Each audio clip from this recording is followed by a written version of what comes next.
Olá, tudo bem? Nesse vídeo eu quero passar para você algumas dicas sobre os tipos de laudo que você vai fazer de acordo com o cliente que você vai encontrar. Então, o que nós temos em termos práticos? Duas possibilidades.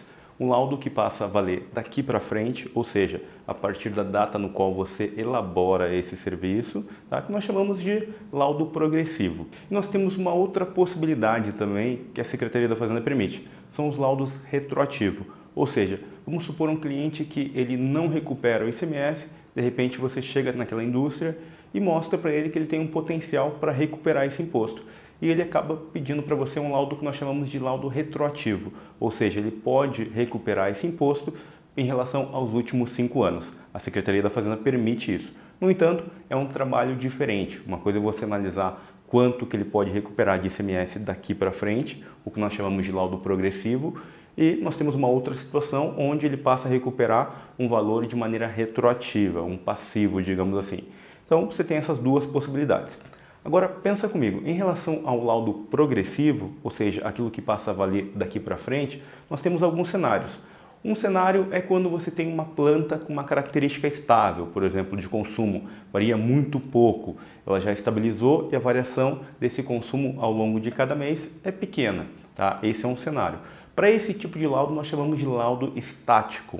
Agora, nós temos uma outra situação também.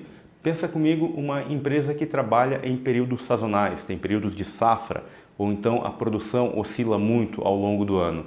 Pode ser que você tenha uma variação de consumo de 70% de um mês para o outro, tá? Ou ciclos, períodos do ano onde o teu consumo acaba sendo muito maior. Para isso nós precisamos fazer um laudo que nós chamamos de dinâmico. O que seria isso? Você vai ter que fazer uma análise mês a mês, entregar de alguma forma que o cliente possa ter um percentual de crédito a cada mês. Então muda um pouco a metodologia para cada uma dessas situações. Agora nós temos uma outra situação. Por exemplo, você vai às vezes em uma empresa onde pode ser que dentro daquele terreno tenha 2 ou 3 empresas atuando ali dentro.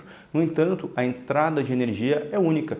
E aí o que você tem que fazer? Segmentar esse ICMS de acordo com o processo produtivo da empresa A em relação à empresa B ou então em relação à empresa C e verificar qual que é o impacto disso sobre o todo. Porque naquele local você tem 3 CNPJs sendo alimentados por uma única entrada de energia. E aí a metodologia já muda, você tem que tomar muito cuidado com isso. Por quê? No seu laudo pode ser que muitas vezes você não consiga fazer um trabalho como esse. Então, na hora de prospectar o cliente, de conversar com ele, é importante que você faça algumas perguntas chaves para identificar o cenário desse cliente. Ok? Isso é muito importante porque, dependendo da situação, pode ser que inviabilize você para fazer o laudo naquele momento. Você já acordou com o cliente, já passou o orçamento para ele, falou que iria lá fazer o levantamento, e se você não se resguardar em relação a isso, em relação a essa validação de perguntas, pode ser que você se desloque 1.000 quilômetros, 2, 3 mil quilômetros de distância, chegue lá no cliente e ele cobre de você. Pô, peraí, você falou que queria fazer o laudo, e agora? Você tem que vir aqui e fazer.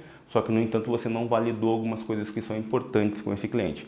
E é isso que você precisa tomar muito cuidado. Analisar caso a caso para saber quando que é possível fazer o laudo, quando que o cliente precisa fazer algumas pequenas melhorias na planta para poder ter esse direito ao crédito do ICMS e orientar o cliente, mostrando para ele a importância dele fazer isso para poder se creditar corretamente. Senão, ele pode ser auditado e receber uma multa por isso. É importante você conhecer, tomar cuidado em relação a isso tudo, até porque você não pode estar preparado para jogar um tipo de jogo somente. Eu só faço laudos para empresas que, por exemplo, são laudos estáticos. Quando entra uma situação onde eu tenho laudo dinâmico, eu não consigo fazer. Quando tem 2 empresas no mesmo endereço, eu não consigo fazer o laudo. Se tem cogeração, eu não consigo fazer. Até porque, às vezes, você fecha com a mesma empresa o atendimento a diversas unidades.